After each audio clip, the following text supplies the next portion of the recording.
जैसा कि दैनिक जीवन की दिनचर्या में आपने कुछ व्यक्तियों को अपने हाथों और शरीर के माध्यम से संवाद करते हुए देखा ही होगा। ये लोग कौन हैं और ये क्या कर रहे हैं? ये व्यक्ति श्रवण बाधित हैं। इसका अर्थ है कि वे सुन नहीं सकते, और क्योंकि वे सुन नहीं सकते इसलिए ऐसे कई व्यक्ति हैं जो बोल भी नहीं सकते। लेकिन बोलने में असमर्थता का अर्थ ये नहीं है कि उनके पास कोई भाषा नहीं है। हाथों और शरीर के जो हाव भाव आप देखते हैं वो वास्तव में एक सांकेतिक भाषा है जो हिंदी और अंग्रेजी जैसी ही जटिल है। जहां श्रवण बाधित व्यक्ति एक साथ उठते बैठते हैं, वहां सांकेतिक भाषाएं स्वाभाविक रूप से अपने व्याकरण और शब्दावली के साथ विकसित होती हैं। भारत में इसे भारतीय सांकेतिक भाषा या ISL कहा जाता है।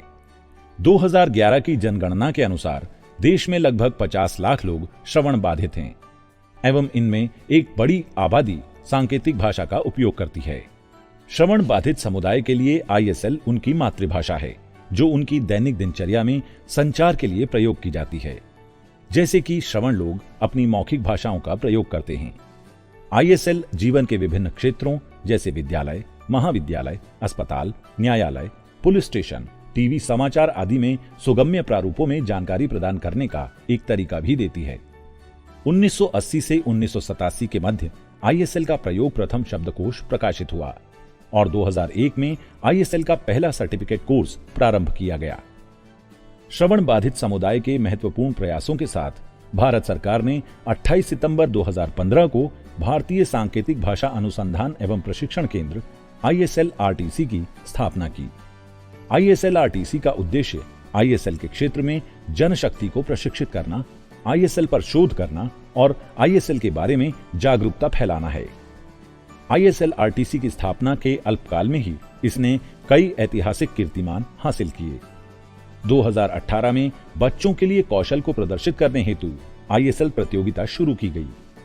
स्वतंत्रता दिवस और गणतंत्र दिवस समारोह के लिए DD न्यूज सहित विभिन्न संस्थाओं को समय समय पर ISL व्याख्या सेवाएं प्रदान की जाती हैं। Delhi metro customer care staff को ISL में ट्रेनिंग दी गई।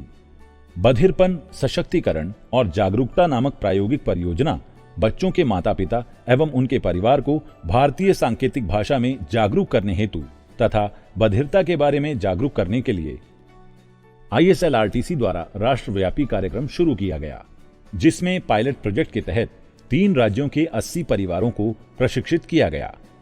6 अक्टूबर 2020 को ISL-RTC और NCERT के बीच समझौता ज्ञापन पर हस्ताक्षर किए गए, जिसके अंतर्गत कक्षा 1 से 12 तक की पाठ्य पुस्तकों को ISL में अनुवाद करने का लक्ष्य रखा गया।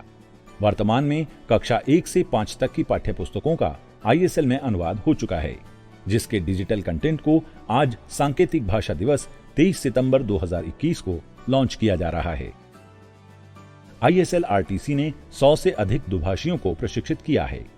इस प्रकार श्रवण बाधित व्यक्तियों के लिए सुगम्यता को सुविधाजनक बना दिया गया है। ISL शिक्षकों को प्रशिक्षित करने के लिए DTISL नामक नया डिप्लोमा कोर्स विकसित किया गया, जिसका 20 विद्यार्थियों का प्रथम बैच दिसंबर 2021 में उत्तीर्ण होगा।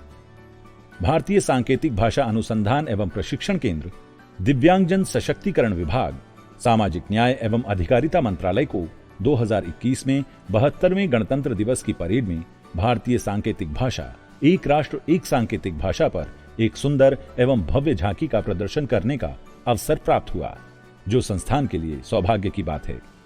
17 फरवरी 2021 को 10,000 शब्दों की ISL शब्दावली का उद्घाटन किया गया।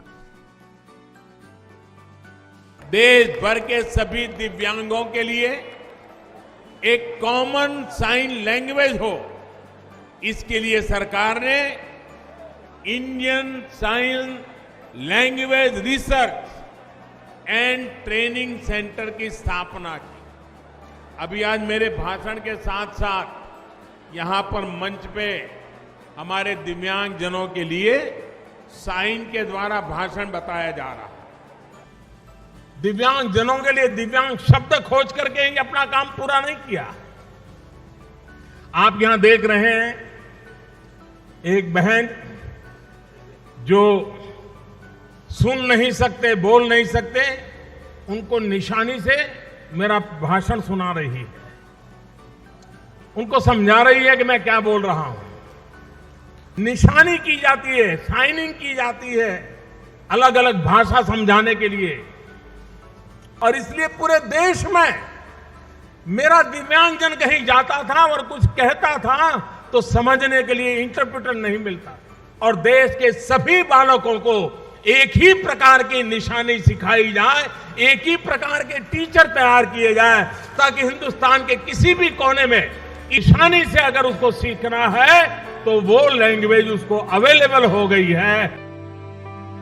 इसी क्रम में भारतीय सांकेतिक भाषा अनुसंधान एवं प्रशिक्षण केंद्र श्रवण बाधितों के लिए जनशक्ति विकास, अनुसंधान एवं प्रशिक्षण आदि क्षेत्रों में कार्य करता रहेगा, और हमारा विश्वास है कि इस संस्थान के माध्यम से अधिक श्रवण बाधितों के लिए शैक्षिक एवं सामाजिक वातावरण को सुगम्य बनाने में हम सफल होंगे।